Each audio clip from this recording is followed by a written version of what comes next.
Hey YouTube, I just wanted to straighten out a common misconception of just a basic snake habitat or an enclosure. The misconception is that a lot of people think that snakes need just this huge area to be in. Like they'll have maybe a ball python that's 3 feet and they'll go out and get like a 122-gallon aquarium and keep them in. So first off, you don't even really need an aquarium. Um, I'm going to show you just an easier, cheaper way on how to go about this and have the snake feel more secure. So the one I'm going to show you is for a king snake, and he's not that big at all.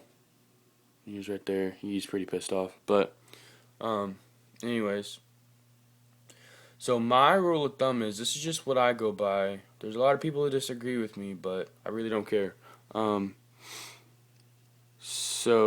rule of thumb for the size of container or enclosure that you need, if your snake can go around the perimeter or have his body against the perimeter of the enclosure and not take up 75% of the perimeter, then it is big enough. And I mean, basically what I use is this Rubbermaid container, and the top is right there. Obviously you need a top.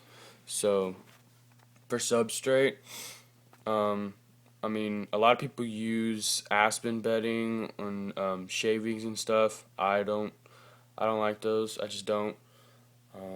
What I use is, for the smaller snakes, I will use just paper towels and put them on the floor. So it's a lot easier to clean up. You just clean it up every day. Make sure he has a cleaner enclosure. But right now for him, I'm using peat moss, and it's maybe an inch deep. It's not too deep. Reason being, I like him to be able to bury himself whenever he feels threatened and just to feel secure. And because I don't have a hide in there, so that's it's another reason why I want him to be able to bury himself. So really, I mean, just this will work. I get like a power drill and drill holes all around the side that are smaller than like his head, so he obviously can't get out. For water, I mean, it's recommended to you. Hang on, let me get the water bowl. Oh, alright. It is recommended to use something that he can completely submerge himself into, but I don't have one right now, so that will work. I mean, he obviously can't completely get in there, but he can fit most of his body in there, mainly for whenever he starts shedding. It'll help him have an easier shed. Third thing is you want a heating pad.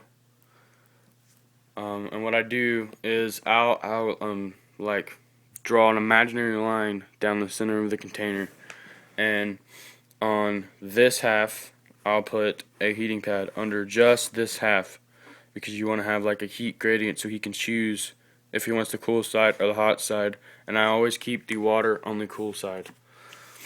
That's really it. I mean, this guy's about ready for a new enclosure, but I mean, it's not an emergent. He doesn't really need one. So I put this guy in there, and it looks like he doesn't have a lot of room, but he's gonna do just fine. And then pop the top on, drill holes, heating pad, and he'll do just fine. So that's it for snake enclosures. So